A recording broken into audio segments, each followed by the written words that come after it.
In today's episode, we're talking about the hidden energy of those cluttered hotspots. Welcome to Feng Shui Living, the podcast designed for busy women who want to de-stress, live with intention, and create a home that truly supports their well-being. Each week, I'll bring you practical tips, insightful ideas, and simple strategies to enhance both your home and your life. Let's get started. Hello, everyone, and welcome to this episode of Feng Shui Living. I'm your host, Lisa Morton, and I'm so happy you're here to join us today.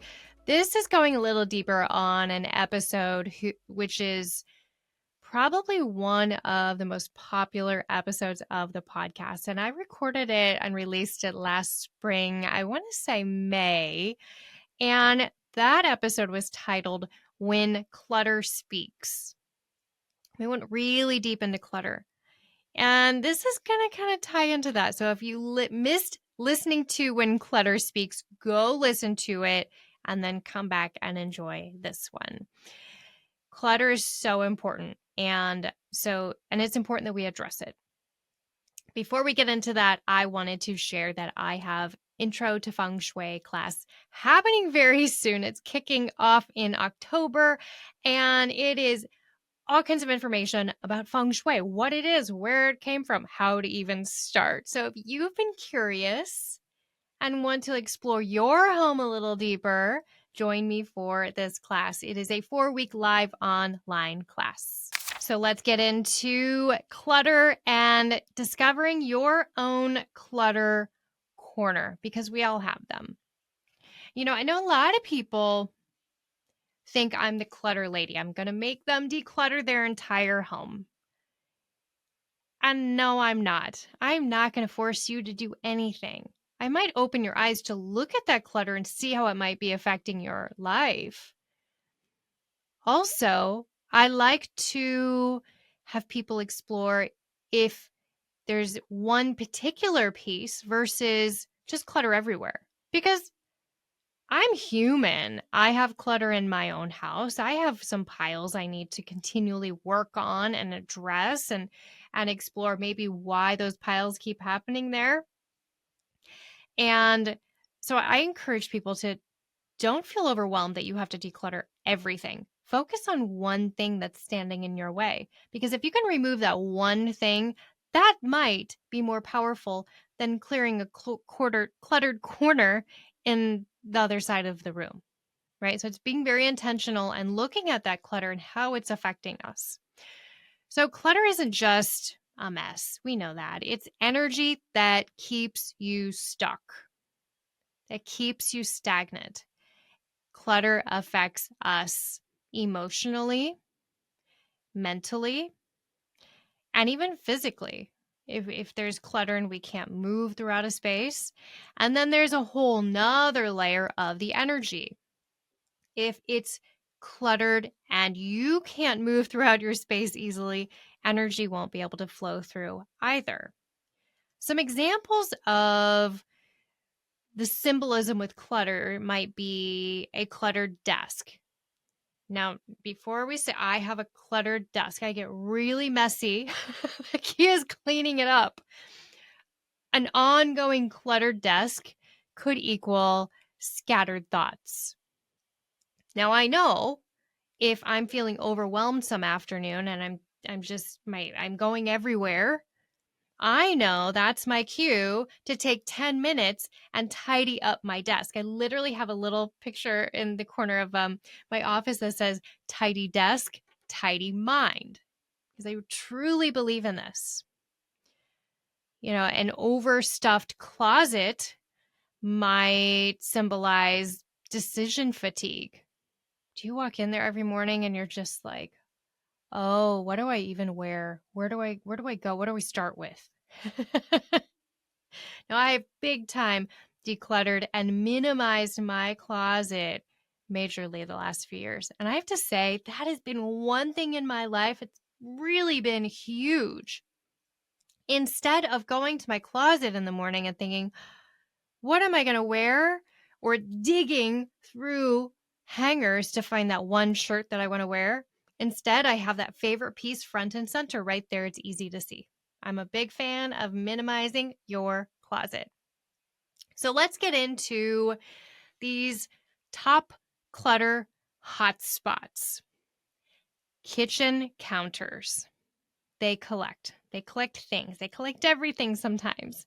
This is your kids, but also adults. Any guests who might stay there. You might find wrappers, phones, tablets, random chargers. Who even knows what that charger goes to? Maybe glassware, mugs, napkins, silverware. It can collect fast. So set up some routines to keep the clutter at a minimum. Once you use a dish, it goes in the sink. Or if you have a wrapper or some sort of garbage, it goes right in the garbage can instead of leaving and piling things on the counter. Nightstands are another top clutter hotspot. So tonight, before you go to bed, I want you to look at your nightstand and see what's on there. Is there maybe some papers from work, piles of books to read, or just randomness? This can definitely affect your sleep. So a trick that I like to share with a lot of people is I might go into a home and instead of having a bedside table that had, a nightstand with some drawers for storage, it might just be a simple tabletop. Add some drawers so you can put a couple things. I have a couple tissues in there. I have my lip balm. I have my hand cream in there. I have an eye mask for those mornings I want to sleep in. So I have those things right there, but they're packed away. You can also get a decorative basket, a tightly woven basket. The key is I want it to be mostly hidden so you can't see it. So make sure it's a tightly woven basket. You can put things in there. Okay, this will definitely help it from feeling like it's a clutter overwhelm. Entryways. Entryways is number 3. This is often a drop zone for book bags, for shoes, for clothes, for, gym clothes and papers and odds and ends. Now, this might not be your front door. And so often in Feng Shui, I talk about the front door being the mouth of Qi, being so important. But even if this drop zone is at another door, perhaps the back door, a side entry, just because it's not the main front door, the architectural front door, doesn't mean you can let it pile up here. This is also very important.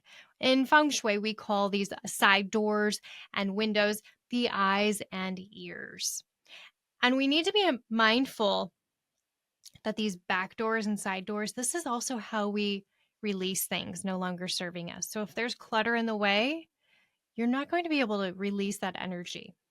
So tidy up. This might mean 10 minutes at the end of the day to just arrange, make sure everybody has 2 pairs of shoes, the book bags are hung up, and everything's ready to go for a smoother morning tomorrow. Closet floors can be just a major clutter hotspot. This is number 4 on my list of top clutter hotspots. Closet floors. What do yours look like right now?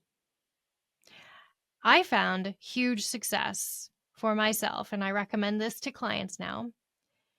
But I find huge success when I remove any type of horizontal space. And that could be a bench. I used to have this little chair in my closet. And I had this great idea that I would sit there and put my socks on and use it to get dressed. But instead, it just got piled over with clothes. Draped over the back, draped over the seat, folded, wadded up. So I've discovered that removing these horizontal spaces really helps. If you have a hard time with keeping your closet floor clean, remove the bench from the middle. I know it looks beautiful, but even remove it for a short period of time, a week or two, just to get yourself in the habit of taking off and putting it in the laundry hamper, or taking it off, hanging the jacket back up, taking the shoes off, placing them on the shelf. Also, while we're on this subject, I want to share about the energy of just dropping your clothes on the floor. It's not being respectful or showing gratitude to those items. So just maybe open your eyes and take a peek at that. And number 5, this list would not be complete if I did not have number 5, the junk drawer. Actually, my friend Crystal came up with renaming the junk drawer to the supply drawer. I don't know about you, but when I hear junk drawer and then it's renamed to supply drawer, it has a totally different energy, totally different feel. And for some reason, I just want to respect it a little more. So address this clutter hotspot in your home. I like to recommend bins and baskets and containers. I even got creative and was trying to reduce, reuse, recycle, right? I found these little containers that I had purchased, thank you cards. I love to send like handwritten notes out to people. And I love the beautiful cards. And I had a couple empty boxes. So I took those, I used the bottom as one side, the lid on another, and I keep like items together. So I have a couple extra house keys in one basket and some pens in another. And then using these little bins and dividers helps give everything a home. Again, keep like items together. So sort through and make sense of what you have. Have a whole little bin just of extra batteries, a whole little bin of whatever you need in your supply drawer. This is really important to look at these clutter hotspots. We want to gloss over and go about our day and not really address it, but it's so important. In fact, I had one example in my own life that I kind of wanted to share with you. I had a spot in my personal office, which is in our home. I had a spot in my office where I was saving stuff. I was saving swatches and sample books and all kinds of design supplies for design work that I don't do anymore. I don't offer. I was morphing into taking on more and more virtual work. I mean, 90% of my work is virtual now. And I was at this point years ago where I was looking to take on more, and I'm like, what? Why am all these local people still calling me? It's great, and be able to really focus more on my Feng Shui work than that traditional design approach. And I'm looking in my office, and I had this whole corner filled with all these drapery panel books and beautiful linen fabric swatch books. And there was a side of me where I'd invested a lot of money. These books are not cheap. These swatch books, which half of them are discontinued before you barely use them. It's so annoying, but they're costly to invest in. And I was like, oh, what if I just need one for inspiration? I'm not even going to actually use the fabric. I just want to be inspired by the patterns or colors. And I just really had to get serious and realize how that clutter was limiting me. It was limiting me from finding more feng shui clients, from being present and aware for them, to have that energy for them to find me when they're ready, for more virtual work. And once I removed those samples, I donated them to a local organization that loves crafting and does all kinds of cool stuff. And once I was able to let those go, you would not believe the amount of work that came my way. It was fascinating. And it was just the work that I wanted to do. I didn't want to go in and measure for draperies and design kitchens anymore. I really wanted to get into people's spaces and make a difference in their lives and make them feel more comfortable. And you would not believe some of the stories.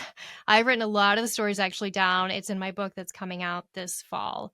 And I cannot wait for you guys to read some of these amazing experiences. Anyway, clutter hotspots, they are big, they're important. Take a peek.